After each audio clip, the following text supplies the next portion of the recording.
A lot of the time we think that pain intensity and injury severity are the same thing, but does pain always mean tissue injury? In this episode, we're going to discuss pain.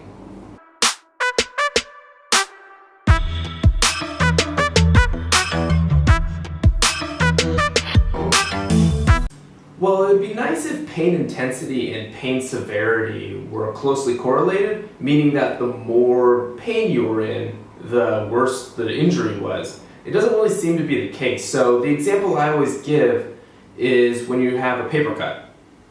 We've all had them and they really hurt, right? But the amount of tissue damage actually with a paper cut is actually pretty small. It generally heals within a day or so.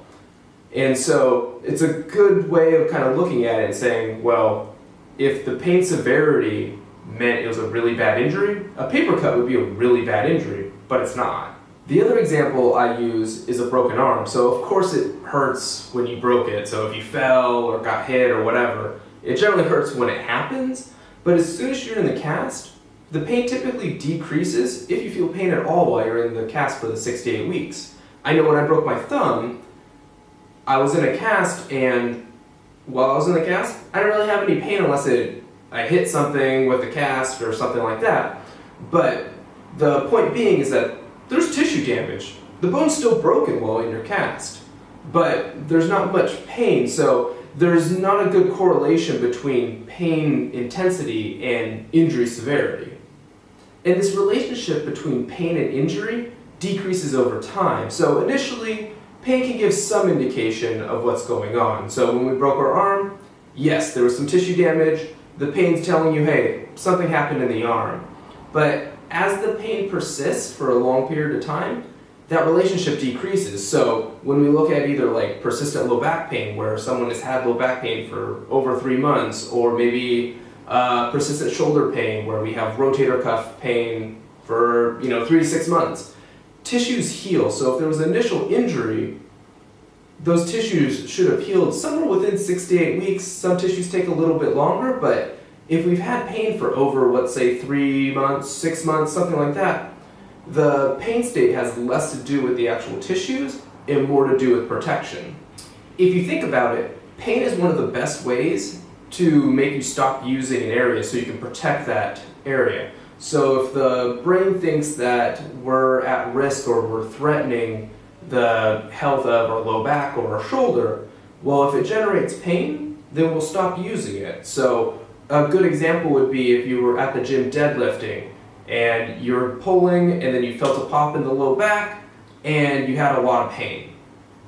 You let it heal for a little bit. We'll say we're 2 months out, but we're still having some recurring pain. And generally it happens if we're bending down to pick something off the ground, tie your shoes, anything like that. That probably has more to do with your brain trying to protect that low back than it does with the tissue states of the low back. So what your brain is doing is basically looking at the movement and going, I remember, last time we were bending over in this position, we injured ourselves. So I'm going to generate pain because I don't feel safe doing this movement, and that'll make you stop doing the movement.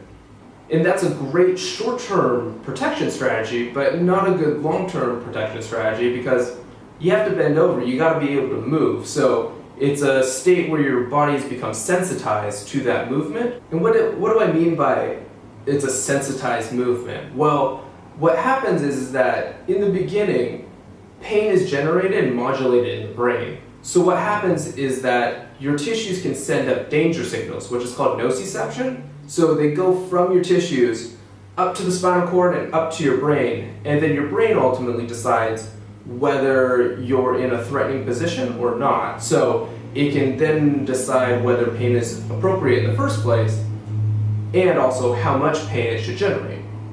So in the case of the paper cut, your tissue is actually broken, and so especially because it's on your hand and you have more reception in your hands, well, your brain says, ooh, the skin is broken, we're worried about an infection, I want us to be aware of this because we need to protect it so that A, it doesn't get infected, and also so we don't use it. We know that it's there, let it heal, and then we'll be okay. We can also have the flip, so instead of just increasing sensitivity, we can also decrease sensitivity as well. So If we look at, if you've ever had a bruise, let's say, right? But you don't remember how you got it. You just look down on your leg and you're like, where did that bruise come from? Well, bruising is a signal that you had some sort of tissue damage. There's pooling blood there for some reason. But if you don't have pain, if pain and injury were 100% related, well, you should be in pain because of that bruise, but until you looked at it, you didn't know it was there. So the brain didn't think that whatever you did, whether it was when you hit the coffee table or, maybe you were playing soccer and the ball hit you in the thigh, your brain didn't think that that was a threat to you, so it didn't generate pain. Another example of this would be osteoarthritis. Most people have arthritis because it's more related to age than it is to any sort of other metric. And because arthritis occurs at such a slow rate, the brain doesn't typically take note of it. And so you can have late stage osteoarthritis where you take an image of the knee or the low back or something like that and you see osteophytes, bone spurs, all this stuff in the joint, but you don't really have any pain, and it's because your brain didn't think it was a threat. And honestly, it's not really a threat, it's just your body reacting to loads over a long period of time. One of the best ways that I've found to describe this pain hypersensitivity is to give you an example. So let's say there's a coffee shop that we go to all the time. You're walking to it, you generally don't think anything about your walk to the coffee shop. You go in, you're really happy because you're getting your coffee, and then you leave.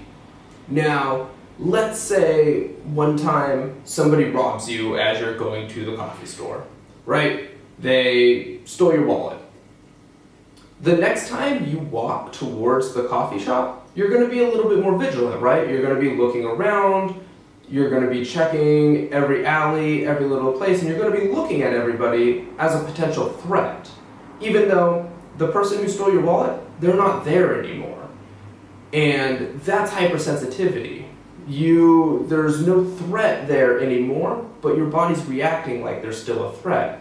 And so with pain, your body reacts in the same way. So whether there was an injury or not, your body is trying to protect itself by being hypervigilant with movements that are similar or situations that are similar to the potential injury.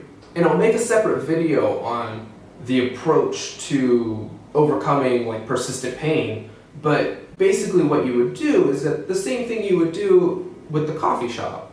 You would just kind of keep going. In the beginning, you would be very vigilant, you would look around, you would, you might not bring that much money with you, you might only bring enough money for coffee, whatever it is. And then over time, eventually the threat level decreases and then you don't think about it anymore. So a couple weeks later, a month later, whatever it is, you don't think about it anymore and you just are back to your normal routine. So when we look at pain and rehabbing from a persistent state of pain, we take the same approach of just gradually exposing people to whatever is causing the pain, and then eventually they become desensitized to it.